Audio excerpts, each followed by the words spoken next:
Battles of the heavens के new official video में आपका स्वागत है। पिछले एपिसोड में हमने देखा था मिस फेंग को सियोयन के बॉडी के अंदर ब्लड एसेंस की प्रेजेंस महसूस हुई, जिसके बाद वो फेंग जुनजी के सामने सियोयन को चेक कर रही थी। फेंग जुनजी इससे गुस्सा रहे थे। अब आगे एपिसोड स्टार्ट होती है। मिस फेंग अपने ब्लड का यूज सियोयन को चेक करने में कर रही थी, पर काफी देर चेक करने के बावजूद भी मिस फेंग को कुछ भी नहीं मिलता है, जिससे मिस फेंग परेशान होने लगती है और फिर घबराते हुए अपने मन में कहने लगती है कि आखिर मुझे एक भी पार्ट मिल क्यों नहीं रहा है। लेकिन तब सियोयन, जो कि मिस फेंग के एक्सप्रेशन को देखकर मन ही मन हंस रहा है, कहने लगता है तो मिस फेंग अब क्या कहना चाहोगी, तुम्हें कुछ मिला भी या नहीं। पर सियोयन की ये बात को सुनकर फिर मिस फेंग बेकाबू हो जाती है और फिर चिल्लाते हुए कहती है, सियोयन आखिर तुमने उसे कहाँ छुपा के रखा है। आगे कुछ भी वो बोलती इससे पहले ही फेंग जुनजी मिस फेंग से कहने लगते हैं, अगर तुम इसी तरह से बिना मतलब कि हम लोगों को ट्रबल देते रहोगी तब फिर मैं तुम्हारे अगेंस्ट कोई एक्शन ले लूंगा, तब फिर तुम्हारा हेवनली डीमन फीनिक्स ट्राइब मुझसे जवाब मांगने ना आ जाए। फेंग जुनजी इस वक्त गुस्सा गए हैं। वो अपनी फ्यूरियस एनर्जी एक्टिवेट करके मिस फेंग को एक बहुत ही साफ धमकी दे रहे हैं। वही सियोयन इस सिचुएशन का मजा उठा रहा है, हंस रहा है। अब ये सारी चीजें देखकर फिर पीछे ले जुनजी उसका मुंह बन जाता है और फिर इससे पहले कि झगड़ा और बढ़े ले जुनजी मिस फेंग से कहता है, बस अब बहुत हो गया किंग अब वापस आ जाओ। तब मिस फेंग अपना मन मार कर पीछे मुड़ जाती है। वो ले जुनजी की ओर बढ़ने लगती है,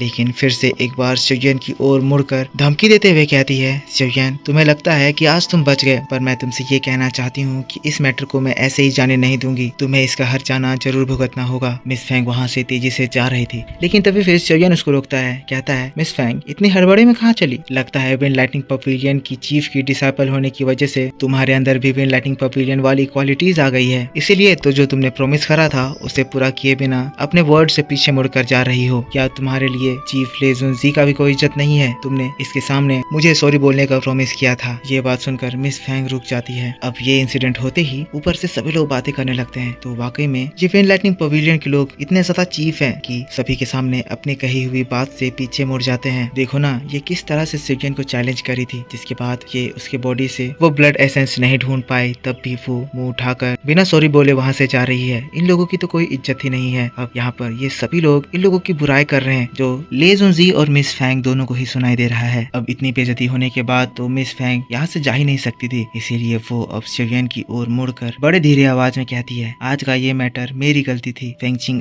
तुम्हें इसके लिए पूरे मन से सॉरी बोलती है। सियोयन मुझे माफ करना, मैंने तुम्हें गलत एक्यूज करा था। मैं होप करती हूँ मिस्टर सियोयन मुझे माफ कर देंगे। सियोयन को इतनी अच्छी माफी सुनकर तसल्ली मिली, जिसके बाद मिस फेंग वहाँ से एटीट्यूड में चले जाती है। फिर उसी के बाद हम लोगों को फेंग जुनजी को दिखाया जाता है, जो कि ले जुनजी की ओर आगे बढ़ते हुए कहते हैं, ले जुनजी जैसा कि एग्रीमेंट किया गया था सियोयन और तुम्हारे डिसाइपल की फाइट में सियोयन जीत गया। इसका मतलब कि अब सियोयन और विंड लाइटनिंग पवेलियन के बीच में किसी भी तरह का मन मुटाव नहीं रहेगा। इसीलिए मैं होप करता हूँ आज के बाद विंड लाइटनिंग पवेलियन कभी भी सियोयन को परेशान नहीं करेगा। जिसके बाद ले जुनजी, जो कि ये बात सुनकर गहरी सांस लेता है, फिर उसके बाद सियोयन की ओर देखकर कहता है, सियोयन जैसा कि तुम जीत गए और हमारे लिए मिस्टर फेंग की वर्ड्स बहुत ज्यादा मायने रखते हैं, इसीलिए आज के बाद मैं या हमारा विंड लाइटनिंग पवेलियन तुमसे किसी भी तरह की कोई आर्ग्यू नहीं करेगा। पर फिर भी मैं तुम्हें एक चेतावनी देना चाहता हूँ, अगर तुम्हारे पास की जो 3000 लाइटनिंग मूवमेंट टेक्निक है वो तुम्हारे अलावा तुमसे किसी और के पास फ्यूचर में स्प्रेड हुई तो याद रखना उस वक्त हमारे एग्रीमेंट कोई भी काम नहीं आएगा और मैं खुद तुम्हें अपने हाथों से मारने के लिए आऊंगा। सियोयन कहता है, ले जुनजी आप चिंता न करें, सियोयन की ओर से कभी भी ये लाइटनिंग मूवमेंट टेक्निक स्प्रेड नहीं होगी। अब इसके तुरंत बाद ही फेंग जुनजी ले जुनजी की ओर आगे बढ़ते हुए कहते हैं, फेंग जुनजी रही बात इस कंपटीशन की, तो इसमें कोई शक की बात नहीं है कि विंड लाइटनिंग पवेलियन आज भी इस कंपटीशन में अपर हैंड में है। इसीलिए मैं सजेस्ट करता हूँ कि पिछले बार की तरह इस बार भी इस 4 पवेलियन कंपटीशन के विनर का पोजीशन तुम लोगों के पास जाए। ऊपर में दोनों दाउजोन्स भी एक दूसरे को देखते हैं और फिर इस बात से हामी भरते हैं, जिसके बाद ये बात तय हो जाती है। अब इसके बाद फेंग जुनजी ले जुनजी से कहते हैं, तो अब यहाँ का मैटर सॉल्व हो गया है, तो मुझे मेरे फॉलिंग स्टार पवेलियन के कुछ इंपॉर्टेंट मैटर सॉल्व करने हैं, इसीलिए मैं चाहता हूँ कि अब मैं यहाँ से अलविदा लूँ।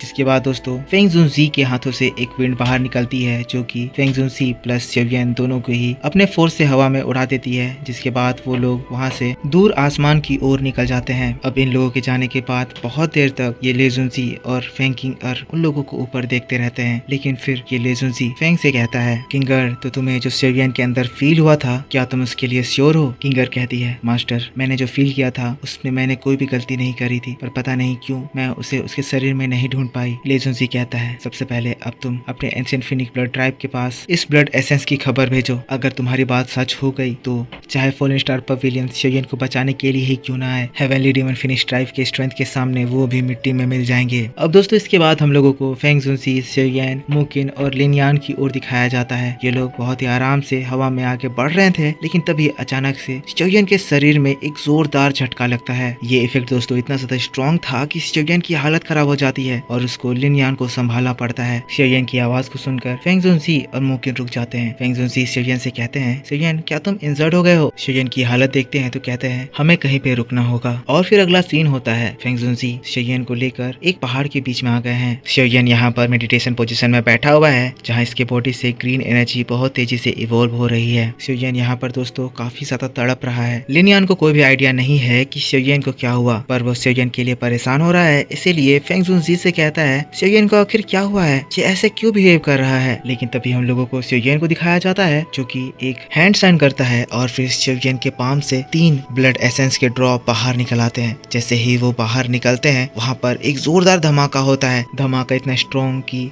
लिनयान और मुकिन दोनों ही इस धमाके से 2 कदम पीछे हट जाते हैं। फेंग जुनसी शिवयन के हाथों में चीजों को देखकर सीरियस हो जाता है। कहता है, ये एंसेंट फिनिक्स ब्लड एसेंस है। शिवयन तुमने इसको अपने हेवनली फ्लेम के अंदर छुपा दिया था। मुकिन इस ब्लड एसेंस को देखकर शॉक्ड कहने लगती है, ये ब्लड एसेंस तो कितना ज्यादा स्ट्रॉन्ग है। इसकी एनर्जी को देखकर लग रहा है जैसे ये ब्लड एसेंस किसी हेवनली डीमन फिनिक्स ट्राइब के ब्लड लाइन के एटलीस्ट एक दाउजोन लेवल के पर्सन की है। फेंग जुनसी ये बात सुनकर कहते हैं, अच्छा हुआ कि उस फेंग चिंग ने शिवयन के पास ये ब्लड एसेंस को नहीं पाया, वरना जैसा इस ब्लड एसेंस का यूज है और इसकी पावर है, ये अपने लिए पूरे के पूरे हेवनली डीमन फिनिक्स ट्राइब को अट्रैक्ट करने की काबिलियत रखता है। जिसके बाद ये दोनों की ओर देखते हुए कहता है, लिनयान और मुकिन ध्यान रहे, ये जो मैटर है ये यहाँ से कहीं भी लीक नहीं होना चाहिए। जिसके बाद लिनयान, जो कि बहुत ज्यादा परेशान हो रहा है, कहता है, शिवयन ने अपने बॉडी से सारे के सारे ब्लड एसेंस निकाल दिए हैं, तब भी शिवयन इतना ज्यादा क्यों तड़प रहा है? तभी फेंग जुनसी कहते हैं, अगर मैं सही गेस कर रहा हूँ तो शायद शिवयन के शरीर में ब्लड एसेंस के 3 ड्रॉप से ज्यादा ड्रॉप थे। शिवयन ने 3 ड्रॉप को बाहर निकाल दिया, पर बाकी के जो ड्रॉप्स हैं वो शिवयन के अंदर तबाही मचा रहे हैं। जिसके बाद हमें उन ब्लड एसेंस को दिखाया जाता है, जो कि शिवयन के नर्व सिस्टम में फंसे हुए हैं, जो कि शिवयन के नर्वस सिस्टम को बार बार अटैक कर रहे हैं। फेंग जुनसी लिनयान को बता रहे हैं, शिवयन ने उस वक्त उन ब्लड एसेंस को अपने हेवनली फ्लेम में छुपा दिया था। इसी वजह से फेंग चिंग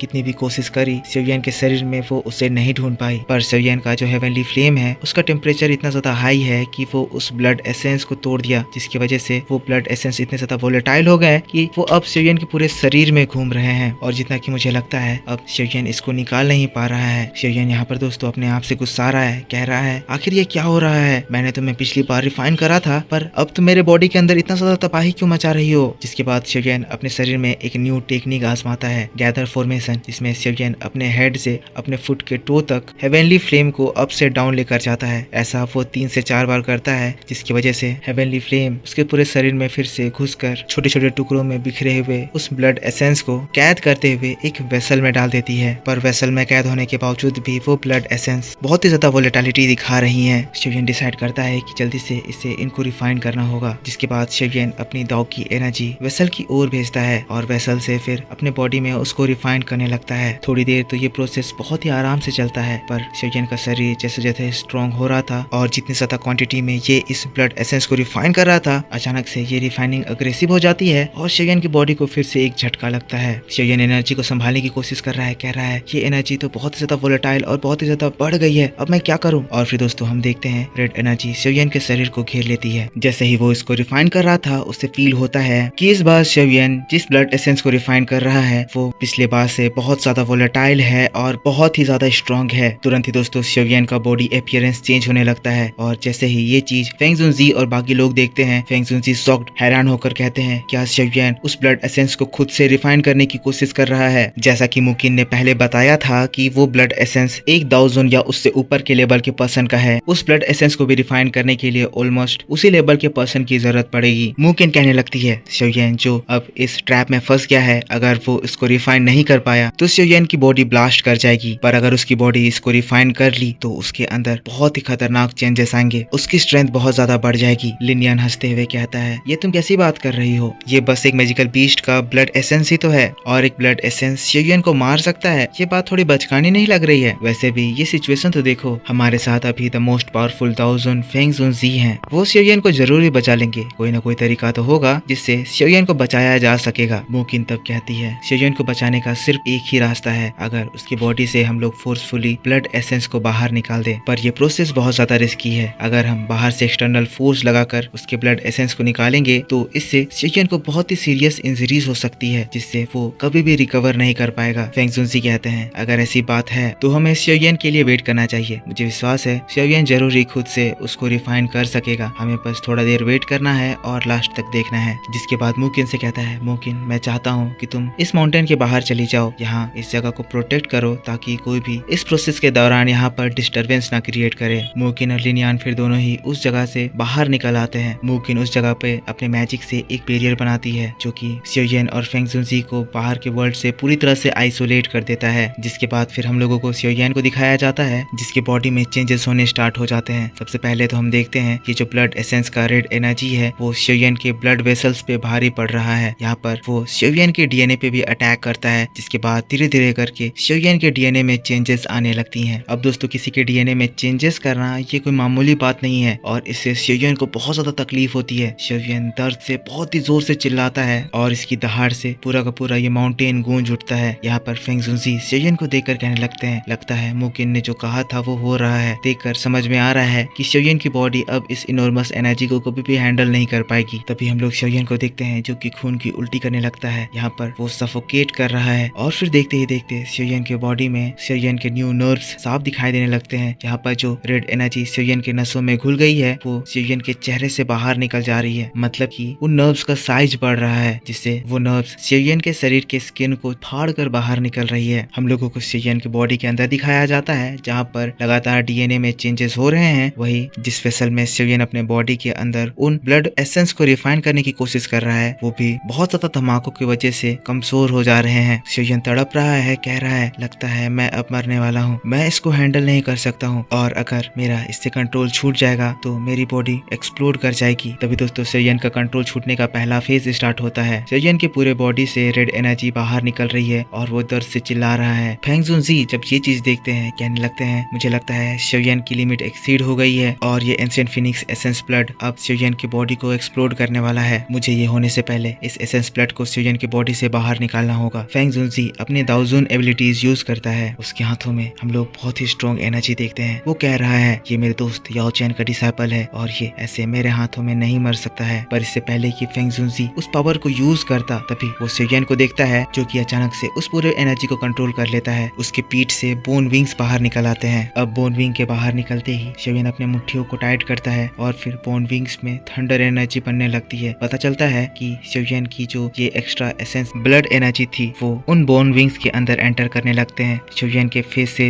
नर्व्स के जो बड़े बड़े मार्क्स थे वो भी गायब होने लगते हैं। शियोयन की बॉडी अब इस एसेंस ब्लड की एनर्जी को संभालने लगती है। थोड़ी देर के लिए सन्नाटा हो जाता है। हम देखते हैं बोन विंग का साइज बढ़ने लगता है, पर उसी के तुरंत बाद ही अचानक से शियोयन बहुत ही जोर से चिल्लाता है। रेड एनर्जी शियोयन के शरीर से होते हुए ऊपर जो मुकिन ने वो बैरियर बनाया था उसको तोड़कर पार कर देता है। शियोयन इस वक्त अनजाने में Phoenix cry and dragon roar attack करा था। शियोयन दर्द से तड़प रहा है, पर ये एनर्जी की इफेक्ट से दोस्तों ऊपर में मुकिन और लिनियान दूर उड़ जाते हैं। थोड़ी देर में हम देखते हैं शियोयन की बॉडी शांत हो जाती है। शियोयन बड़ा खुश हो जाता है, कहता है अच्छा हुआ मैंने ये बोन विंग्स पहले रिफाइन कर लिए थे। अगर ये आज मेरे पास नहीं होती तो मैं कभी भी इस एनर्जी को संभाल नहीं पाता। अब यहाँ पर माहौल शांत हो जाता है तो फेंग जुनजी भी अपने एनर्जी को सप्रेस कर लेता है। शियोयन की ओर मुस्कुराते हुए देखता है, कहता है एंशिएंट फिनिक्स ट्राइब का ब्लड एसेंस याओ चैन तुम्हारा डिसाइपल सच में बहुत ही ज्यादा दमदार है। अगर मैं और तुम साथ भी होते तब हम भी हेवेली डीमन फिनिक्स ट्राइब के साथ उनके ब्लड एसेंस को चुराने के लिए 2 बार सोचते, पर देखो तो तुम्हारा डिसाइपल उसको चुरा के सक्सेसफुली रिफाइन भी कर लिया है। फिर हम लोगों को शियोयन को दिखाया जाता है जो कि अपने इन न्यू पावर्स की वजह से बहुत ही स्ट्रॉन्ग फील कर रहा है। जिसके बाद वो अपने सामने फेंग जुनजी को देखता है जो कि उसी को देख रहे थे। शियोयन फेंग जुनजी को सॉरी कहते हुए कहता है मुझे माफ करिएगा, मैंने एक्सपेक्ट नहीं करा था कि ये इस तरह का हो जाएगा, मेरी वजह से आपको प्रॉब्लम झेलनी पड़ी। फेंग जुनजी कहते हैं नहीं नहीं कोई बात नहीं है लिटिल फेलो, तुमने एंशिएंट फिनिक्स ब्लड को कम्प्लीटली एब्सॉर्ब कर लिया है। शियोयन हाँ में जवाब देता है। फेंग जुनजी बताते हैं शियोयन अभी अभी जो तुमने एक अटैक यूज करा उसको Phoenix cry and dragon roar attack कहा जाता है। ये दोनों ही 2 अलग अलग तरह के अटैक हैं। हर एक अटैक सोनिक वेव की दुनिया में टॉप नॉच पे लाइक करता है, पर हैरानी की बात है कि तुम ये दोनों पोजेस करते हो। शियोयन अपने मन में सोचने लगता है मेरा ये जो ड्रैगन रोर है वो मैंने जिंग जंग ड्रैगन पिल को कंज्यूम करके हासिल किया था, पर ये फिनिक्स क्राई क्या ये मेरे पास तब आ गया जब मैं वो एंशिएंट फिनिक्स ब्लड एसेंस को एब्सॉर्ब कर रहा था। फेंग जुनजी कहते हैं, लगता है शेरियन तुम बहुत गहरी सोच में पड़ गए हो, इतना ज्यादा टेंशन मत लो, बस तुम्हें अब और कुछ चीजों का ध्यान रखना है, जैसे तुम्हारी ये heavenly demon Phoenix wings. Sherian कोशिश करना तुम इन विंग्स को कम ही यूज करो। एक यही तरीका है जिससे वो हेवन डीमन फिनिक्स ट्राइब ये जान सकती है कि तुमने उन लोगों के एक मेंबर के बिलोंगिंग्स को चुराया है, और अगर उन लोगों को ये बात पता चल गई तो तुम इस वजह से बहुत बड़ी प्रॉब्लम में फंस सकते हो। शेरियन बड़ा खुश हो गया है, कहता है, मास्टर मैंने ये नहीं सोचा था कि मेरी ये बोन विंग्स वो ब्लड एसेंस को एब्सॉर्ब कर लेंगे, और मैं देख सकता हूँ कि ये बोन विंग्स उस ब्लड एसेंस को एब्सॉर्ब करने के बाद बहुत ज्यादा स्ट्रॉन्ग हो गए हैं। मैं इनकी पावर फील कर सकता हूँ। जिसके बाद शेरियन उन विंग्स को एक बार झटकता है और फिर दोनों ही तरफ से एक बहुत ही स्ट्रॉन्ग अटैक आता है। ये एक सोनिक अटैक था जो कि उसके दोनों साइड के पहाड़ों को तोड़ देता है। जिसके बाद शेरियन अपने बोन विंग्स को रख लेता है। वैसे ही लिनियान और मुकिन उन लोगों के पास आ जाते हैं। मुकिन बड़ी सरप्राइज्ड है, शेरियन से कहती है, शेरियन मुझे विश्वास नहीं हो रहा है कि तुमने सच में एंशिएंट फिनिक्स ब्लड एसेंस को एब्सॉर्ब कर लिया। लिनियान शेरियन के पास आता है, कहता है, बेवकूफ तुम ये इतनी डेंजरस चीजें क्यों करते हो, तुम्हारे लिए मैं कितना ज्यादा वरीड हो गया था। ये लोग कह रहे थे कि अगर तुम इसको रिफाइन नहीं कर पाओगे तो तुम्हारी बॉडी ब्लास्ट कर जाएगी। ये कहते हुए लिनियान शेरियन को एक पंच मारता है। पर दोस्तों यहाँ कुछ अलग चीज होता है। जैसे ही वो शेरियन के बॉडी को पंच मारता है वहाँ पर एक रिपल जनरेट होता है, और भले ही ये पंच बहुत ही ज्यादा स्लो था पर इसके बावजूद भी लिनियान की फिस्ट इंजर्ड हो जाती है। लिनियान कहता है, शेरियन तुम्हारी बॉडी तो एक मॉन्स्टर की तरह हो गई है, अब तो मैं तुम्हारे ऊपर मजाक में भी अटैक नहीं कर सकता हूँ। फेंग जुनजी ये सब चीज देखकर बहुत खुश हो रहे थे। जिसके बाद वो शेरियन की ओर आगे बढ़ते हैं और फिर कहते हैं, शेरियन मुझे याओ चेन के बारे में सारी बातें बताओ। याओ चेन की नाम को सुनकर शेरियन बड़ा इमोशनल हो जाता है। जिसके बाद शेरियन फेंग जुनजी को कहानी बताना स्टार्ट करता है। वो उस दिन की बात है जब मास्टर याला को हॉल ऑफ सोल के लोग मुझे बचाते वक्त पकड़ लिए थे। हॉल ऑफ सोल का नाम सुन के फेंग जुनजी बहुत ही ज्यादा गुस्सा आ जाते हैं। गुस्से में कह रहे हैं कि हॉल ऑफ सोल मैं तुम्हें बर्बाद कर दूंगा। फिर कह रहे हैं वो हान फेंग ने अपने ही टीचर को धोखा दिया, उसने उनको मारा। जिसके बाद गुस्से में मुकिन की ओर देखते हुए कहते हैं, मुकिन जल्दी से फॉलन स्टार पवेलियन लौटो, वहाँ पर जाकर हान फेंग को ढूंढने की वांटेड लिस्ट निकालो। हमें किसी भी हालत में उस हान फेंग को ढूंढना है और उसकी जिंदगी बद से बदतर बना देनी है। फेंग जुनजी बहुत ही ज्यादा गुस्से में थे। शेरियन ये देखते हुए फिर कहता है, टीचर फेंग मैंने टीचर याओलाओ का बदला ले लिया है, मैंने हान फेंग को मार दिया है और अब बस हान फेंग का एक सोल का छोटा सा टुकड़ा इस दुनिया में एग्जिस्ट करता है जिसको मैं कैद करके रोज तड़पा रहा हूँ। जिसके बाद वो एक वेसल बाहर निकालता है जिसके अंदर वो हान फेंग को आजाद कर देता है। जैसे ही हान फेंग आजाद होता है हम देखते हैं वो शेरियन की फुल हार्ट फ्लेम से लिपटा हुआ होता है। उसकी हालत बहुत ज्यादा खराब थी। हान फेंग निकलते ही शेरियन से कहता है, शेरियन तुम मुझे छोड़ने का क्या लोगे,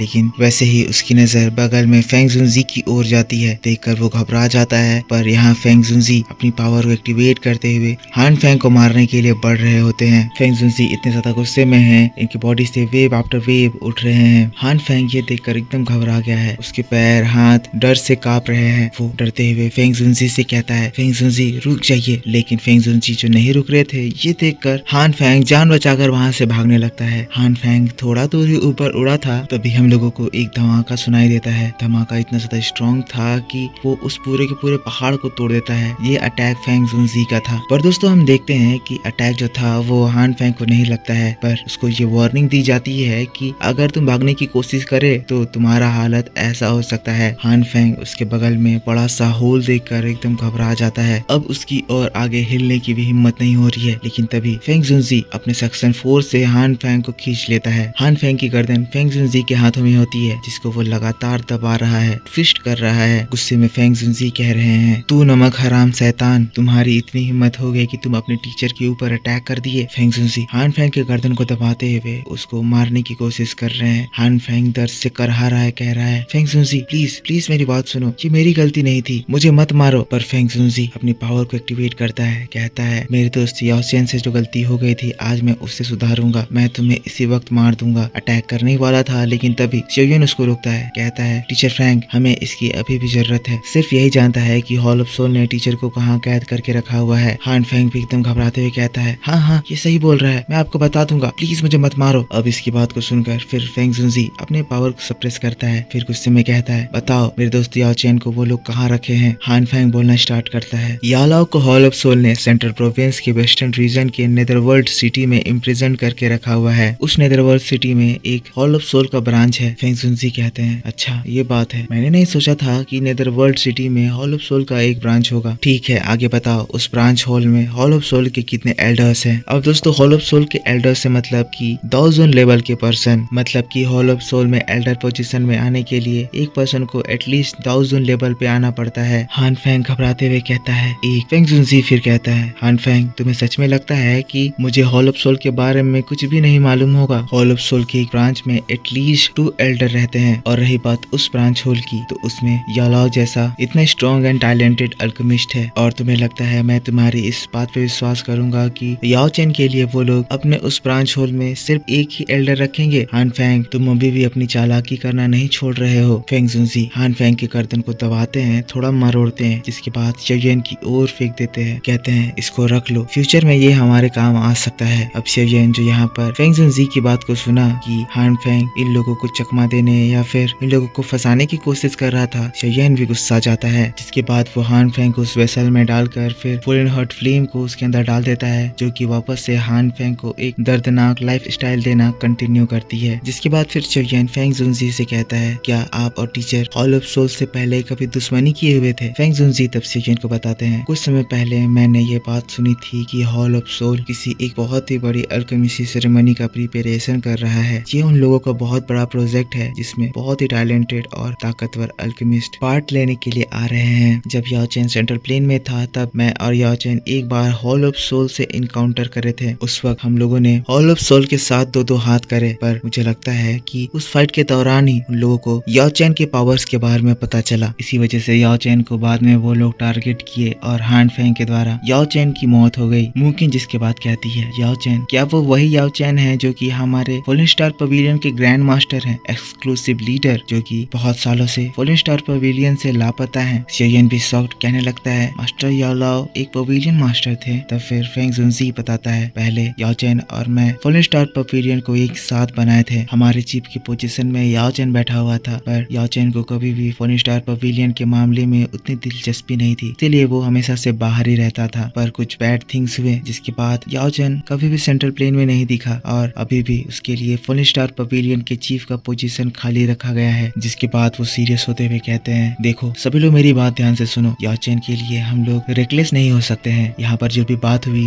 एक भी सिंगल वर्ड यहाँ से लीक नहीं होना चाहिए। अगर हॉल ऑफ सोल को पता चल गया कि हम लोगों को ये पता चल गया है कि याओ चेन को उन लोगों ने कहाँ रखा है, तब वो लोग याओ चेन के पोजीशन को दोबारा चेंज कर देंगे, जिसके बाद हमें उसे ढूंढने में बहुत ही ज्यादा दिक्कत आएगी। तब शेवियन ईगर होकर कहता है, पर टीचर अगर हम लोगों ने मास्टर याओलाओ को जल्दी नहीं बचाया तो कहीं देर ना हो जाए। फेंग जुनजी उसको रोकते हुए कहते हैं, शेवियन चिंता मत करो, मेरा दोस्त याओ चेन को नॉर्मल पर्सन नहीं है। याओ चेन की जैसी अल्केमिस्ट एबिलिटीज है, याओ चेन जैसे रिसोर्सेस को वो लोग इतनी जल्दी बर्बाद नहीं करेंगे। लिन यान भी शेवियन को समझाता है, को तसल्ली देता है। जिसके बाद फेंग जुनजी शेवियन से कहते हैं, तो अब मैं फॉलन स्टार पवेलियन वापस लौटूंगा, वहाँ पर जाकर मैं हॉल ऑफ सोल से याओ चेन को बचाने की तैयारी करूंगा। शेवियन तुम्हारा आगे का क्या प्लान है? तुम इसके बाद क्या करोगे? शेवियन कहता है, मैं पिल टावर में होने वाले पिल गैदरिंग सेरेमनी में पार्टिसिपेट करना चाहता हूँ। फेंग जुनजी ये बात को सुनकर मुस्कुराते हैं, कहते हैं पिल गैदरिंग कॉम्पिटिशन? याओ चेन भी एक बार पिल गैदरिंग कॉम्पिटिशन में गया था जहाँ पे वो चैंपियन बना था। तुम उसके डिसाइपल हो तो तुम्हें भी वहाँ अच्छा परफॉर्म करना है। तुम अपने मास्टर के नाम को नीचे नहीं ला सकते हो। वैसे अगर तुम पिल गैदरिंग कॉम्पिटिशन में टॉप 10 पोजीशन हासिल कर लिए तो तुम फिर उस 3000 बर्निंग फ्लेम के पास जा सकते हो। जिसके बाद शेवियन कहता है, मास्टर ने मुझे कहा था कि अगर हमें हॉल ऑफ सोल से जीतना है तो हमारे पास एक ही रास्ता है, पिल टावर में 3000 बर्निंग फ्लेम के ऊपर कब्जा करना, जिसके बाद ही हम लोग हॉल ऑफ सोल से जीत सकते हैं। जिसके बाद फेंग जुनजी शेवियन की ओर एक जेट को थ्रो करते हैं। फेंग जुनजी कहते हैं, शेवियन मैं तुम्हें ये स्टार जेट दे रहा हूँ, अगर फ्यूचर में तुम्हें कोई ऐसी प्रॉब्लम मिले जिसको तुम खुद से हैंडल नहीं कर पाओ तो तुम इसको ब्रेक कर देना, मैं उसी वक्त तुम्हारी हेल्प करने के लिए आ जाऊंगा। और अगर तुम इसको अपने साथ रखोगे तो फ्यूचर में जब मुझे तुम्हें ढूंढना होगा तब मैं आसानी से इसके जरिए तुम्हें ढूंढ पाऊंगा। शेवियन फेंग जुनजी को थैंक यू कहता है। फेंग जुनजी शेवियन के पास आ जाता है, कहता है, शेवियन अपना ध्यान रखना, याओ चेन ने तुम्हें अपना सबसे सुपीरियर टेक्निक फ्लेम मंत्रा टेक्निक दिया है, इससे मैं समझ सकता हूँ कि तुम उसके लिए कितने ज्यादा वैल्यूएबल हो। शेवियन जिसके बाद कहता है, टीचर मेरे लिए मेरे फादर की तरह है, अगर टीचर मेरे साथ नहीं होते तो मैं अभी भी एक मामूली पर्सन बन के रह जाता। मैं टीचर को बचा कर रहूंगा और उनको बचाने के लिए अगर मेरी जान ही क्यों ना चली जाए मैं उससे भी दाव पर लगा दूंगा। फेंग जुनजी मुस्कुराते हैं, कहते हैं, लगता है याओ चेन ने इस बार गलत पर्सन को नहीं चुना है। मैं इसके बाद फॉलन स्टार पवेलियन वापस लौट रहा हूँ, जहाँ पर जाकर मैं याओ चेन के पुराने दोस्त जो कि बहुत ज्यादा ताकतवर हैं उनसे कांटेक्ट करूंगा। अगर वो लोग हमारे साथ आ गए तो हॉल ऑफ सोल से फाइट करने में हमें ज्यादा दिक्कत नहीं होगी। शेवियन खुश हो जाता जाता है। फिर से फेंग जुनजी को थैंक यू कहता है। फेंग जुनजी कहते हैं ठीक है, समय बीत रहा है, हमें बहुत सारे काम करने हैं शिवयन, अब मैं चलता हूँ। अगर तुम्हें मेरी कोई जरूरत पड़े तो उस स्टार जेट को क्रॉस करने से बिल्कुल भी मत कतराना। शिवयन फिर से फेंग जुनजी को ग्रीट करता है, जिसके बाद लिनियन और वो उस माउंटेन से बाहर निकल जाते हैं। इन लोगों के जाने के बाद फिर फेंग जुनजी इमोशनल हो जाता है, कहता है याओ चैन, बहुत दिनों के बाद मुझे तुम्हारी न्यूज मिली, मुझे पता है कि तुम कहाँ हो और अब मुझे तुम्हें छुड़ाने में ज्यादा समय नहीं लगेगा। जिसके बाद फेंग जुनजी और मुमकिन भी बहुत ही तेजी से आसमान की ओर जाते हैं और स्टार बन जाते हैं। सीन यहाँ से शिफ्ट हो जाता है। हम लोगों को लिनियन और शिवयन को दिखाया जाता है जो कि बहुत ही तेजी से सेंट्रल प्लेन के मिडल रीजन की ओर बढ़ रहे हैं। शिवयन रास्ते में फेरी डॉक्टर और जियान को याद कर रहा है। काफी ज्यादा समय हो गया है, शिवयन उन लोगों से नहीं मिला है। वेल जियान के साथ फेरी डॉक्टर है और फेरी डॉक्टर के साथ जियान, दोनों ही एक दूसरे के साथ इतने ज्यादा ताकतवर है कि सेंट्रल प्लेन में भी वो लोग किसी खतरे में तो नहीं पड़ेंगे। और जैसा कि हम लोगों ने पहले बात करा था कि हमें पिल टावर जाना है, मैं होप करता हूँ कि वो लोग पिल टावर की ओर ही जा रहे होंगे। मेरी जल्दी ही उन लोगों से मुलाकात हो जाएगी। जिसके बाद फिर लिनियन शिवयन से पूछता है तो शिवयन हम लोग कहाँ जा रहे हैं? शिवयन कहता है हम लोग पिल टावर की ओर जा रहे हैं, क्या तुम्हें वहाँ का रास्ता पता है? लिनियन कहता है पिल टावर में जाने के लिए हम लोगों को पिल सिटी में एंटर करना होगा, इसके लिए हमें वर्म होल का इस्तेमाल करना होगा और नजदीक के वर्म होल का इस्तेमाल करने के बाद भी हम लोगों को पिल टावर तक पहुँचने के लिए लगभग 1 महीने लग जाएंगे। शिवयन कहता है तुम्हें काफी कुछ पता है, तो हम लोग इंतजार किस चीज का कर रहे हैं, चलो जल्दी से हमें पिल टावर पहुँचना है। और बस इसी बात के साथ बैटल टू द हेवंस का ये एपिसोड इस जगह खत्म हो जाता है। तो दोस्तों आई होप आपको ये डिटेल एक्सप्लेनेशन जरूर पसंद आया हो। वीडियो पे लाइक करना, कमेंट करना और जिन्होंने भी चैनल को सब्सक्राइब नहीं करा है सब्सक्राइब करके बेल आइकन ऑन कर लेना। सपोर्ट दिखाओ तभी मैं आपके लिए नया वीडियो ला पाऊंगा। तो मिलता हूँ मैं आपसे नेक्स्ट वीडियो में, तब तक के लिए take care, bye bye and thanks for watching.